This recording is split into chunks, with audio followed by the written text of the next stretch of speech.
चलिए, इसमें आगे जो वीडियो कट हो गई थी तो हम लाइव नहीं ले सके थे। अब लाइव उसके आगे की जो है इसमें देख लीजिए।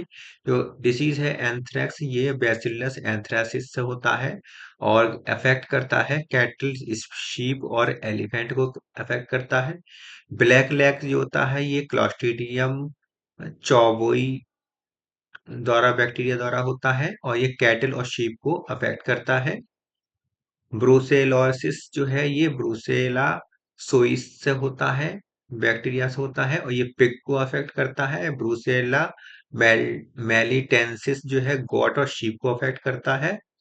ब्रूसेला एबॉर्टस जो है कैटल को इफेक्ट करता है। ब्रूसेला कैनिस डॉग को अफेक्ट करता है और डिसीज का नाम है ब्रूसेलोसिस।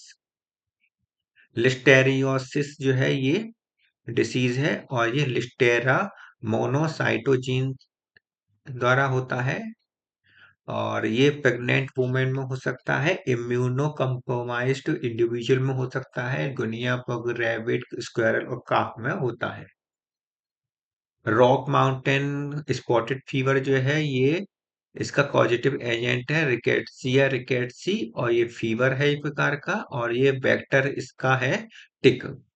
टाइफस फीवर जो होता है ये फीवर है और इसे रिकेट्सिया कोरोबो जैकी है और लू लॉस लाउस इसका वेक्टर है। मोराइन टाइफस ये भी रिकेट्सिया टाइफी से होता है और इसका वेक्टर है फिलिया। ट्यू फीवर ये कॉक्सिएला बर्नेटी, बर्नेटी है ये डबल टी आई, बर्नेटी द्वारा होता है, फैलता है, होता है और वेक्टर है टिक, डस्ट और ड्रॉपलेट्स द्वारा, डस्ट धूल द्वारा और टिक के द्वारा ये फैलता है। इसके बाद आता है ट्रेंच फीवर, ये भी फीवर है और ये रोचेली मेया और ग्विंटाना द्वारा होता है और वेक्टर है इसका लाउस। टिक बॉर्न फीवर, ऐसा जो टिक की वजह से होता है वो है इसका किसके कारण होता है, रोचेली मैरिया मेया और कोनोरी और फैलता है ये टिक के द्वारा। अब देखिए फास्टेस्ट ग्रोइंग ट्री जो सबसे तेजी से ग्रो करता है, एल्विजिया फैलकाटा। रूटलेस एंजियोस्पर्म कौन सा होता है, टीनियोफिल्लम। और रूटलेस शूटलेस प्लांट राइजोफोरा होता है। स्मॉलर स्मॉलर पैरासाइट कौन सा होता है, एरी और लार्जेस्ट पिचर प्लांट है टोनिया डार्लिंग टोनिया।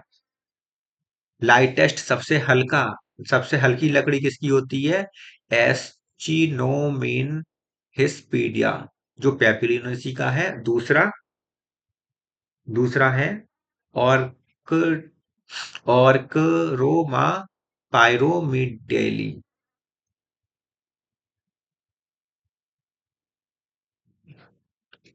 ऑर्कोरोमा पायरोमिडेली जो बॉम्बो केसी का फैमिली का है। आगे देखिए इसमें हैवीएस्ट वुड जो है वो कहाँ की क्या है, ओलिया लॉरीफोलिया ओली ओलिएसी।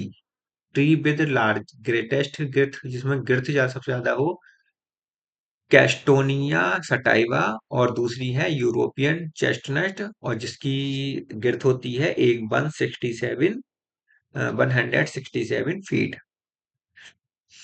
डेंसेस्ट रूट, बहुत गहरी रूट, ऐसी कि बहुत गहरी हो जाए रूट, तो उसमें उसका एग्जाम्पल है स्केली क्रियल्स, ये ग्रेमनी फैमिली का है। और मोस्ट बायबल सीड, सबसे ज्यादा बायबल सीड कौन सा होता है सबसे अधिक, ल्यूपिनस आर्कटिकस, ये पेपिलियोनेसी का है। कहाँ का है ये, पेपिलियोनेसी का है और 10,000 साल तक ये जिंदा रहता है। फोनिक्स डक्टाइलोफेरा ये है 2,000 साल तक जीवित रह सकता है, 2,000 साल तक ये जीवित रह सकता है, ठीक है। आगे देखिए स्मॉलेस्ट सीड जो होती है वो ऑर्किड कहलाती है। लार्जेस्ट सीड जो होती है वो लोडोइसिया CEA है। लोडोइसिया मालडीविका है जो 25 किलोग्राम का सीड है। लार्जेस्ट लीफ जो होती है वो राफिया रेगालिस की है, जिसको हम राफिया पाम भी कहते हैं। 25 मीटर लॉन्ग होता है और 3 मीटर चौड़ाई होती है। विदाउट कोटाइलेडन, ऐसा फ्लोरिंग डाइकोट प्लांट जिसमें कोटाइलेडन नहीं होता बीच में सीड में, तो उसमें कहते हैं कसकुटा रेफ्लेक्सा। रेफ्लेक्सा ये कॉन्वोल्वुलेसी फैमिली का मेंबर है, कसकुटा रेफ्लेक्सा। स्मॉलेस्ट सेल्स कौन सी है? माइकोप्लाज्मा पीपीएलओ, ये 1000 एंगस्ट्रॉम की होती है। लार्जेस्ट सेल कौन सी है? ऑस्ट्रिच एग, जो 170 × 155 मिलीमीटर इसका डायमीटर होता है। स्मॉलेस्ट ऑर्किड प्लांट कौन सा है? बल्बोफिलम मिनु मिनुटिसिमम। और लार्जेस्ट ऑर्किड प्लांट का है ग्रेमाटोफिलम स्पेसियोसम। ग्रेमाटोफिलम स्पेसियोसम। और इन्फ्लोरेसेंस की बात करते हैं तो हाईएस्ट टेम्परेचर पर जीवित रहने वाला इन्फ्लोरेसेंस।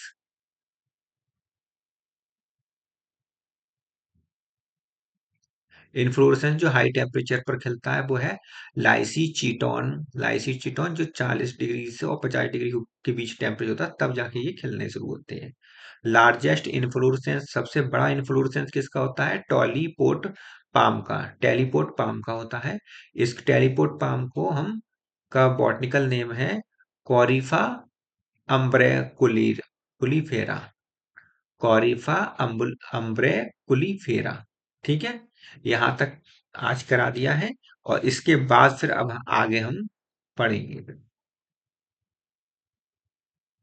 इसके आगे का फिर हम आगे पढ़ेंगे।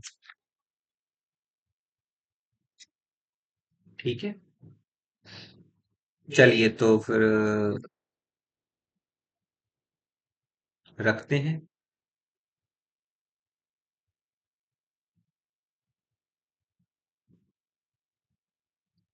आज की क्लास में यहीं पर खत्म करते हैं और मिलते हैं फिर नेक्स्ट क्लास में। नेक्स्ट क्लास में मिलते हैं। आज की क्लास में फिर यहीं खत्म कर देते हैं, ठीक है।